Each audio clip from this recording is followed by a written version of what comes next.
For the past 4 years now, I've been showing you guys painting after painting, probably an unreasonable amount of illustrations, and I'm always telling you guys like, oh yeah, it's for a game I'm working on.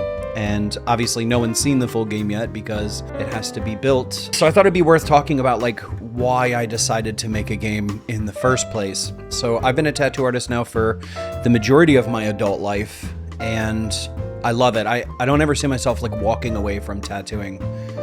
But in the back of my mind, there's always this small itch to do like fantasy art, I think. So I grew up playing Magic the Gathering, and it's the first time I was ever inspired by art. It's the first time I got looked at art and was like, oh my God, like somebody made that. And I think without that experience, I don't know if I ever would have been an artist. I've been playing since I was a kid. So eventually, like about 8 or 9 years into my tattooing career, I started like following Magic the Gathering artists. I started seeing like what they were doing and what kind of classes they were taking. And one of them was at Amherst College. I tried to go to that college basically because not only were there other Magic the Gathering artists there, but there were art directors there. And I thought if I could get in front of those people, I could get critiqued enough that I could figure out what I needed to do better. And 8 out of 8 times that I applied to Magic the Gathering, I was turned down, which is totally fine.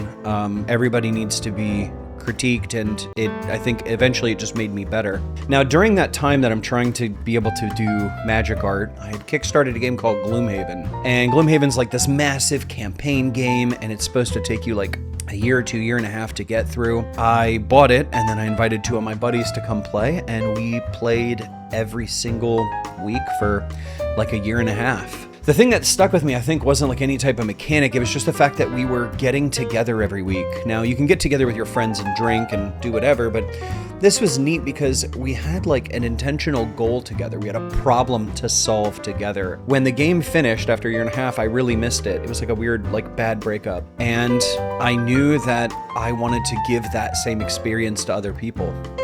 So I started trying to see if I could, like what would it take to make a game? So I made some story, and I sat down with a couple buddies and, shot mechanics back and forth and pitched some mechanics to some professional game designers. I hired a writer who is just much better at writing. Like I came up with the initial story and roughly where I thought the story would go and where they would end. And the writer that I hired, who's like a good friend of mine now, just took over, and it's so good now. I mean, I think I've cried like 30 times in the making of this. So November of 4 years ago, I decided that I would allocate 40 hours a week to this project.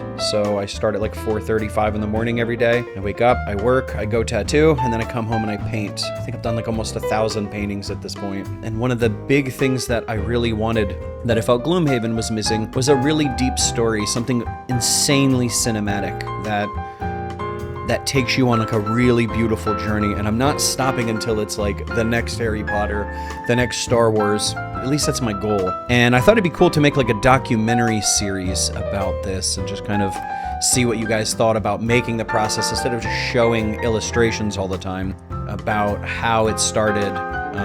And like all of the trials and error to get through this. So let me know if that's something you guys would like. Until then, this is a painting I did this morning of Laraya. She is a main character in the game, but if you don't pick her, you still get to interact with her. And there's like 4 interactions that you can have with her. And depending on how you interact with her, there's different things that happens, and this interaction is one of them. Let me know if this is something that interests you guys. If not, I'm probably still gonna make it. But either way, thank you guys so much for watching. And yeah.